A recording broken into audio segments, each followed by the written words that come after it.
It's happened again. Another game where the Twitter clowns, the Redditors, were desperate for it to fail, and yet it's been a success by every metric. These are the same people who are saying, if you buy this game, you're evil, you're a bad person, we implore you not to buy it. And yet everyone totally ignored them, bought it anyway, because no one really cares what these people think. This has now happened a number of times. It happened long ago with Hogwarts Legacy, more recently Stellar Blade, and now it's happening with Black Myth Wukong. It's doing extremely well. It's got over 1 million players. In fact, a lot of the stats I'm seeing suggest maybe one of, if not the biggest launch for a single-player game ever on Steam. It's beating out like Elden Ring, Cyberpunk, Baldur's Gate 3.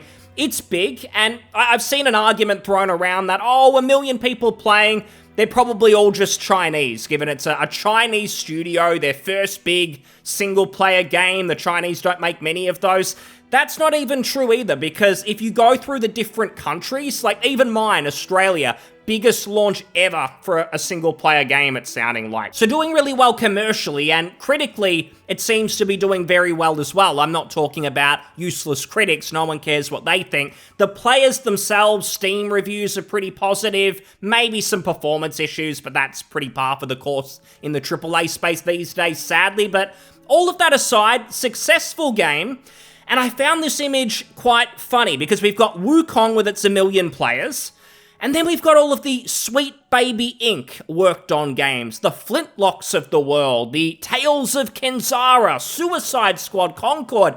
They don't seem to be doing so well. The best that any of these games got to was 13,000, and that was an outlier. Most of them are around like 1,000, 2,000 players versus Wukong's 1 million plus. I don't even think it was prime gaming time in China when this screenshot was taken. So it's probably growing rapidly. Lots and lots of people are playing Wukong, and what does that really tell us? Basically that people just want fun video games to play. If it's not agenda-driven, if it's simply enjoyable, there's positive word of mouth, people will buy it and you'll have a success story.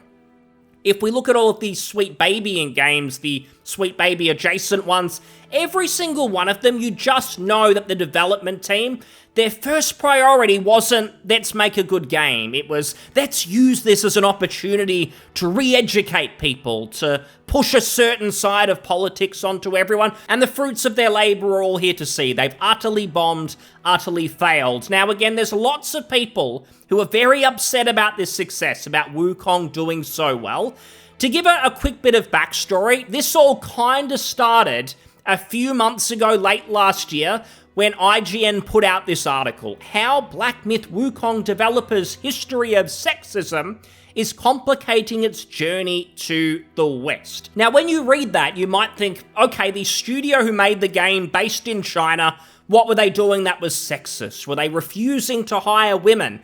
The game itself, was there a bunch of sexist material inside of Black Myth Wukong? What was going on exactly? Well, the article tells you it's very, very long, and I think it's long on purpose. I think they do this a lot, where when they have a really ridiculous agenda-driven point that makes no sense, they make it as long as possible so no one reads it, so that their followers who agree with them politically will just push that onto other people. It's sexist. Here's the link to the IGN article that we know you're not going to read.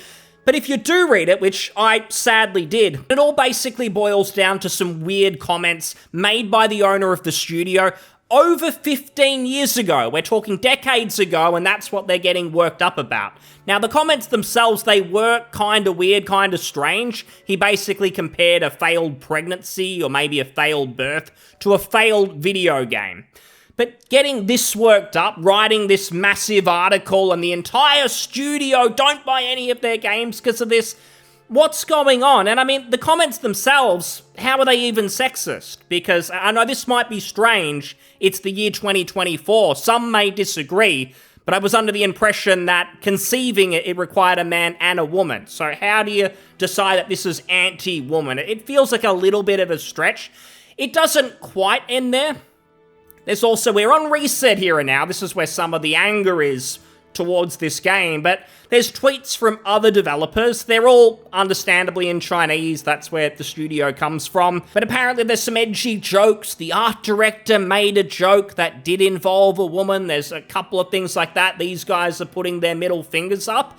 That's what it's all about. It's nothing to do with the practices, official practices of the studio, or members of the team. Really, it's just edgy Twitter jokes, and we're told you can't buy the game, it should fail because of this. These are the same people. Remember when Activision Blizzard, when I heard a story of someone taking their own life because of supposed sexist practices, sexist culture, there was the stealing of breast milk and so on. These same people got angry for about 5 minutes, and then they went back to playing Overwatch. And they claimed, oh, Overwatch and Blizzard are progressive now because the main character that they market has a flat chest. So that's fine now, we don't have to be angry with Blizzard. But this, Black Myth Wukong, we are seething. We're very, very mad, and there's a fair bit of anger towards it. For instance, this Reddit post, Black Myth Wukong and its sexist, neckbeard developers at Game Science. Because the game is launching very soon, I think it's important to not forget what colossal piece of shit developers Game Science are, with horribly sexist messages, super sexist job recruitment, belittling women and harassing women if they push back and try to bring some attention to the sexism. Now, when he talks about bringing attention to it, in that IGN article, they claim to have spoken to some Chinese women about it, or they at least claim that they spoke to people familiar with Chinese video game culture. So I don't even know if they actually spoke to any Chinese people or they're just pretending. To me, it seems more likely that someone at IGN caught wind of like one tweet from one of these developers that was supposedly sexist, and then they put this out there, and they'd already decided that the studio was sexist, racist, whatever, before they even really did any digging. And it probably didn't help that the toxic white male gamers were enthusiastic about this game. So they had to suck the wind out of it at all costs. And there's a lot of other comments like this. Again, Reset Era. Someone says, depressing that a game made by such horrible devs gets rewarded. Just genuinely sad. Couldn't have said it any better. Genuinely saddening. Bummer that it had to be this specific dev and this specific game.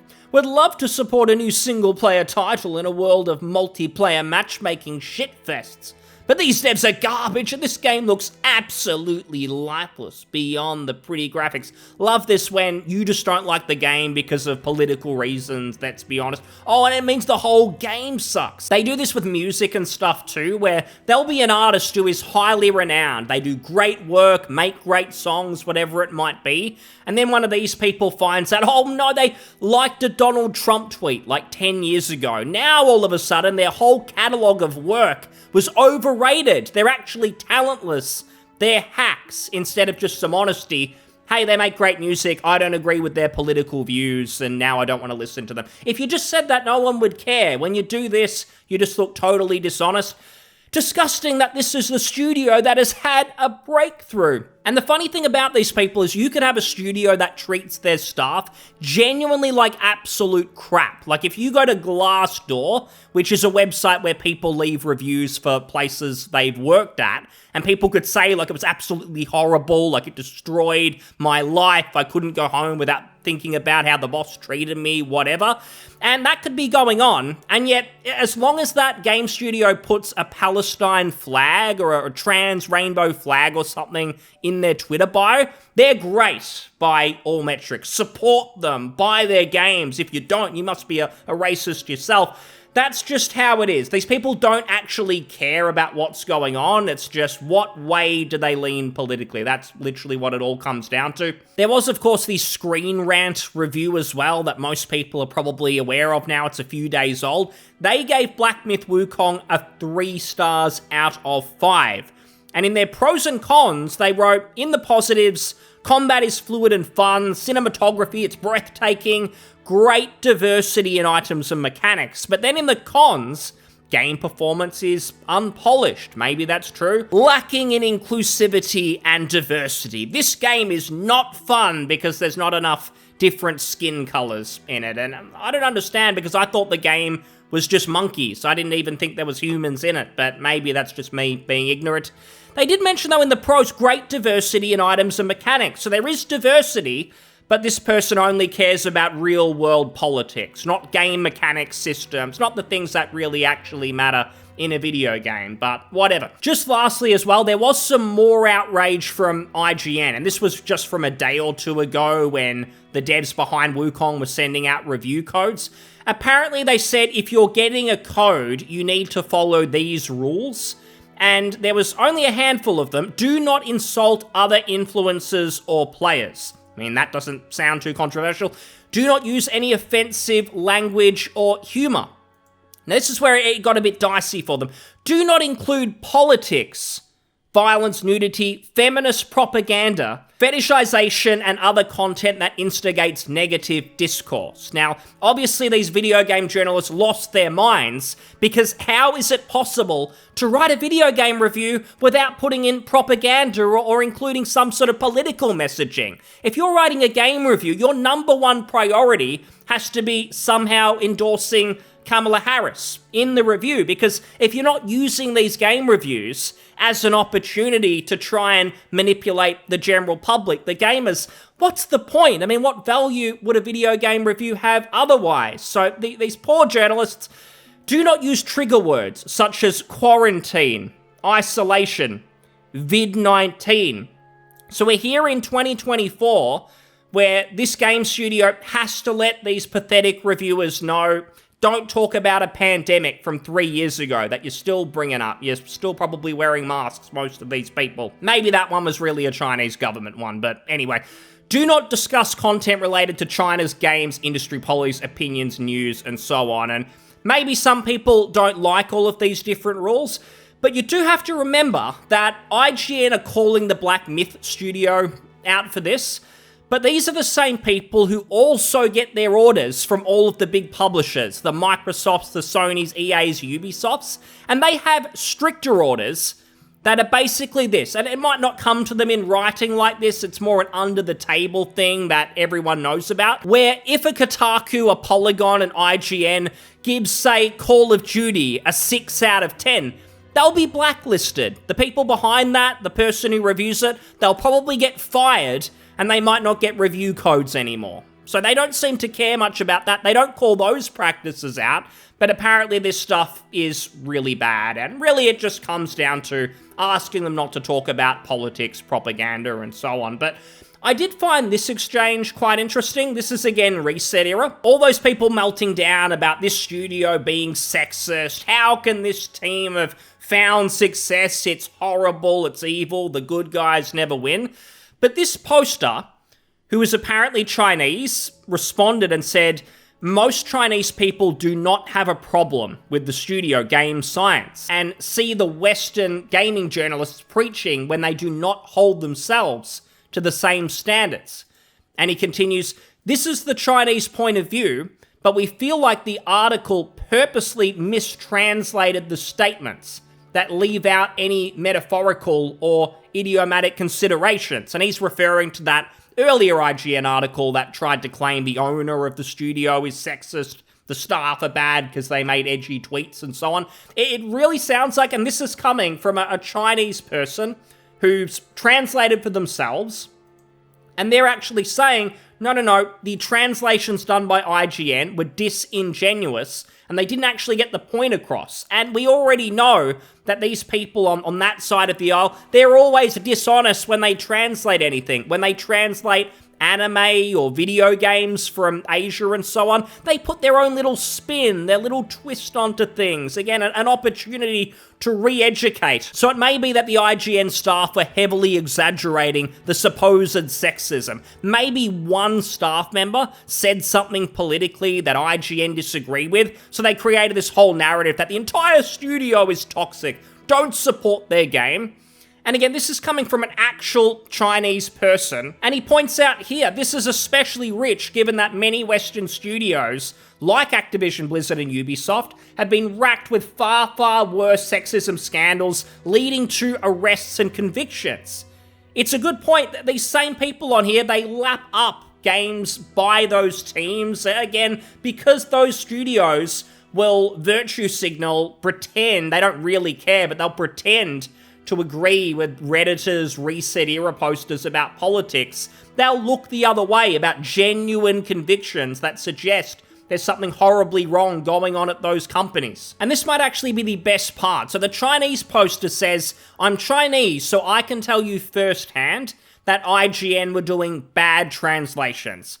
And then this clown comes back with, come on, dude, it's wildly disrespectful to the talented writers and translators at IGN who worked hard on that piece. Talented, they work at IGN. If they were competent in any way whatsoever, they would never have applied there in the first place. They'd be doing something much, much better with their time, with their talents. IGN, most of the people who work there, they dream all day of doing political work, writing political articles for whatever left-wing propaganda outlet they want to go to. They don't want to be writing about video games. They don't care about video games. No one who cares about video games spends all day writing an article about some Chinese studio being sexist and really having to stretch, really reach to do so. To pretend that this is real bipartisan video game journalism and not just blatant agenda pushing. Come on, I mean, even Jason Schreier, the only supposed real video game journalist, after the Activision Blizzard sexism stuff came out, and again, there were actual convictions, it was a real thing, he came out and bragged how he knew about it a year before and said, I'm a real insider, I already knew about this. And yet said nothing because it didn't suit his own political agendas. And this guy finishes with, to accuse members of this illustrious forum Reset Era and members of the press of intentionally mistranslating or misinterpreting posts to stir up shit or make the game you like look bad is disgusting. Stop caping for shit, people. I find this funny because I've literally seen people like this go mask off and admit that they lie and exaggerate to push their own politics because they think it's for the greater good. So it's fine for them to lie about things and totally mislead people because, well, at the end of the day, if it gets more people to believe in what we're doing because we're the good guys, it's okay. And he's acting of the audacity of suggesting that we would misinterpret things to push an agenda. How could you believe that we would do that? It happens every day. But anyway, I thought this just might be entertaining because to see this yet again, Wukong, Black Myth Wukong, over 1 million players, another game in a long list of games that have done incredibly well despite there being some sort of weird boycott, insane individuals on Reset Era, everywhere else, thinking that they're actually going to stop normal everyday people from having fun, from buying a great game. They're out of their minds. They've totally failed yet again, as they do with every one of these boycotts. I love to see it. Thanks so much for listening. I'll see you on the next one. Cheers.